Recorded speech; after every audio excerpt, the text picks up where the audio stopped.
Hey guys, Rexter here, and welcome back to a brand new Poppy Playtime theory video. In today's video, we're going to be covering one of the most controversial characters in the franchise's history. That's right, you guessed it, the insane teacher herself, Miss Delight. We're going to be discussing how she got into this predicament to begin with. Was she always evil? And what does she mean to the future of the franchise? One thing is for certain, what I tell you by the end of this video may shock you and change the way we look at the Poppy Playtime franchise forever. So if that sounds good to you, grab your popcorn and a drink and let's go ahead and dive in. So for starters, when we do originally get introduced to Miss Delight, we stumble across her in the school. Not knowing whether she is an enemy or an ally, Ollie begins to warn us of something before his audio cuts out. Okay, make this quick. Turn on the generator, leave, and plug the school's power cord into the center. Be careful in there. I don't think I can connect to you on that side of the dome. And you won't be alone. There's someone else in there too.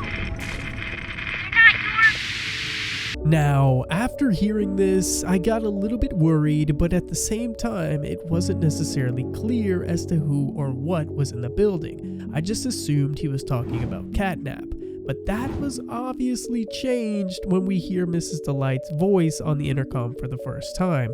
This is Miss Delight speaking. Please excuse the interruption. Students, remain in your seat until the bell has rung. And no going in the halls without a hall pass. Mrs. Delight has been trapped inside of this school for so long that she actually still believes there could be students in here. Either that, or she sees some delusion inside of her own mind, believing that there are actually kids still roaming these hallways. But that quickly changes when Miss Delight obviously recognizes the protagonist, the one that we're playing as. We seem to make a big difference roaming this building. The monsters and the different characters seem to recognize us as a former employee, but Miss Delight really takes notice of us here. She even questions the fact that we're still alive, probably thinking that we died along with the other co-workers of ours in the hour of joy. Which sparks questions as to how we survived to begin with. Did we just happen to call out sick that day, or did we know something that everybody else didn't? Anyways, more on that in a future video. Wait, I recognize you. Yes, I remember. You used to work here. How are you? Alive. Barb? Oh. Barb says you're looking for your co-workers. Catnap wouldn't like that you're here. You should leave. For your own safety. Miss Delight keeps referencing a Barb when she's speaking to us, almost like she has somebody else in the room with her. Now, of course, a little bit later on in the game, we realize that Barb is actually the horrifying weapon that she carries around with her. It looks almost like a mallet, but instead it is covered with sharpened colored pencils and held together by what looks like a rubber band ball. She explains that Catnap wouldn't appreciate the fact that we're roaming the school's hallways, even though she's the one who's supposed to be looking over them. She does say that we should leave, but of course we've got bigger things on our mind and continue on through the building. Not a good listener, are you? You're not like the other humans in that way. I wonder if your screams will sound like theirs too. I look forward to finding out. Mrs. Delight is extremely upset with the fact that we're not listening to her instructions, like a bad teacher would be. She looks at us like another student that roams the hallways, but she does say something that is absolutely horrifying. She says that we're not good listeners, and that makes us a lot like the other humans as well, but she wonders if our screams will sound like theirs too. Obviously referencing the horrible day where the hour of joy took place. Now, shortly after this, we do eventually stumble across Miss Delight, and it is one of the most horrifying jump scares that is not an actual jump scare. She comes running out of the generator room right before we are about to start the power up, eventually exposing the battery and allowing us to run away with it. And of course, after eventually running through a series of rooms and solving puzzles, we do eventually escape Mrs. Delight, crushing a gate on her, exposing blood as she was absolutely demolished. Now, what allows us to escape her wrath a lot of the times is the fact that when you look at Miss Delight, she freezes in place. Why is this, and what made her so evil to begin with? Well, let's go ahead and dive into some of the different things that we've learned in this chapter. So for starters, Miss Delight wasn't your average monster or toy or robot for that matter. She was one of 8 identical constructs who viewed each other as sisters, serving as teachers to the orphans in the play care. Their one goal in mind was to give a good education to the different students that came into their classrooms, obviously keeping order but keeping things light and joyful.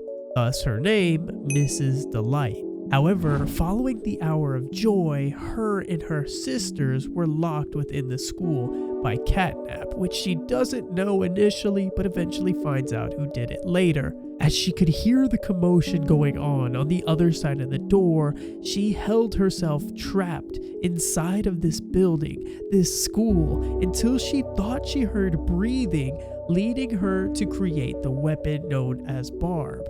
So initially, Barb was actually used for her protection, to protect her from whatever could possibly be making all these people scream on the other side of the door, the horrifying breathing creature. However, over time, things started to get really desperate, and even though they might be different constructs, these exact creatures, characters, whatever you may be, begin to get hungry, and that's exactly what happened to Mrs. Delight and the other 8. And everyone knows if you go without eating, trapped inside of a confined building, you will eventually begin to lose your mind, and that is exactly what happened to Mrs. Delight. As she sat there, hungry and desperate in this desolate room, she began to go absolutely insane, eventually speaking to the same weapon that she used to create for her protection, obviously naming it Barb, and she even wrote this note saying that Barb speaks to me, she gives me strength. I found that if I stand still, completely still, everyone thinks I'm dead. Barb says I need to eat, and the other teachers would never see me coming. Anything to stop the howling. Now, what is the howling she's referring to? It is the pit that howls for food. I can't think about anything other than how hungry I am. Hardly have the strength now to pick myself up off the floor. And that is exactly where her craze began. Miss Delight was so hungry that she was willing to kill and eat her other 7 sisters. And this also explains why when you look at Mrs. Delight in the game, she stands completely still. Because she thought if she stood still, everyone would think she's dead, thus giving her the opportunity to sneak attack her victims and kill them easier. Now, it wasn't all Miss Delight's fault, as when we do stumble across this other note that says no food for days, the others argue with me over what was left. They started glaring, judging. They blocked the kitchen doorway with their bodies. I think they singled me out to die first. So she necessarily didn't have any other choice but to go after her own sisters, as they might have been looking to do the same. But the question is, was this just Miss Delight being paranoid, or were they actually trying to attack her? We find out very soon when we stumble across the next note what her choice was, as it says, I am so sorry. I had to eat. I had to survive. I ate them. I had to. How absolutely horrifying is it that you are so desperate, so hungry, that you will eat your own siblings along with the process? And to make matters even worse, shortly after eating her own sisters alive, the door opened today, and I heard something enter my hall. Together, Barb and I found Catnap waiting. All this this time, all this agony, it was he who locked the door. I know it. I wanted to kill him, but knew better than to believe I could. He seemed oddly glad to see I was all that remained. We made a deal. We take care of each other now. Report what we see to each other and to him. Him referring to the prototype. This is one of the saddest, unfortunate stories that could ever be told. Miss Delight, a once joyous teacher, was locked to her demise. Her insanity sprang through her mind as she felt desperate. The only thing to do was to do the most desperate thing, attacking her own sisters. And just as she did it, the door opens. You can hear Miss Delight's anger in this note, the tension that is building, but unfortunately, she has no way to fight back. And now this brings us to the next question. What happened to Miss Delight's face? One thing is for certain, judging by Miss Delight's exposed flesh, the fact that she feels hunger also reinforces that she and the other toys, at least some of them, were made of human body parts and organs. Was Miss Delight once a kind woman who just felt the need to teach and bring up the generation of youth, and she maybe completely forgot her last life? Either way, you can definitely see the flesh and teeth coming from her mouth that used to not always look like this. There is true flesh coming from this face, and these teeth aren't just some toy teeth. Now, what's interesting is how this happened to begin with, and my theory is that while she was attacking her other teacher friends, sisters, whatever you want to call them, they fought back, exposing her flesh.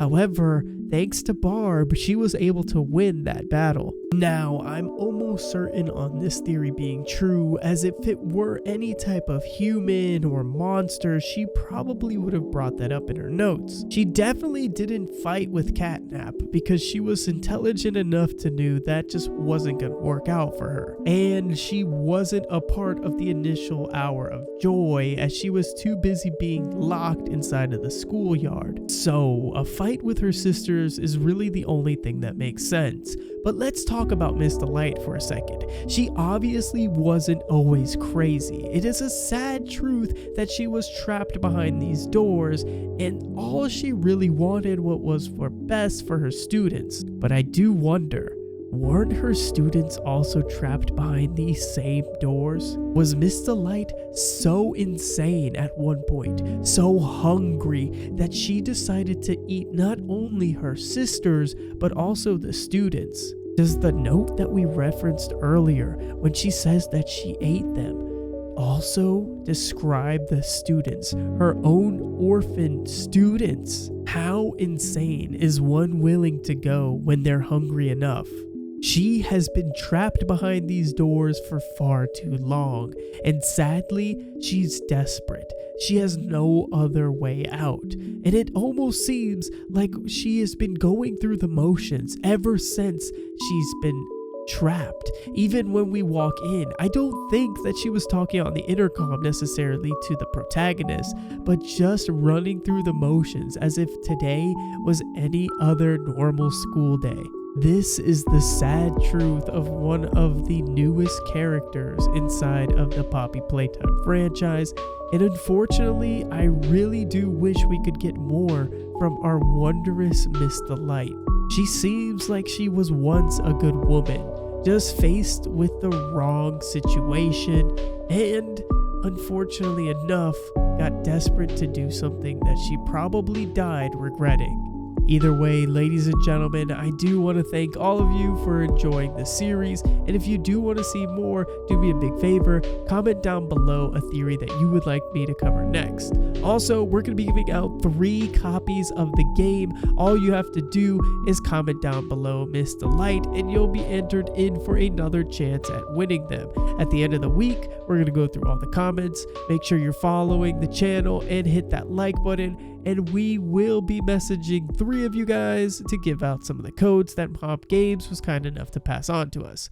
So guys, thank you again for all of the support. Hopefully I'll see you in the next video, and until then, peace out!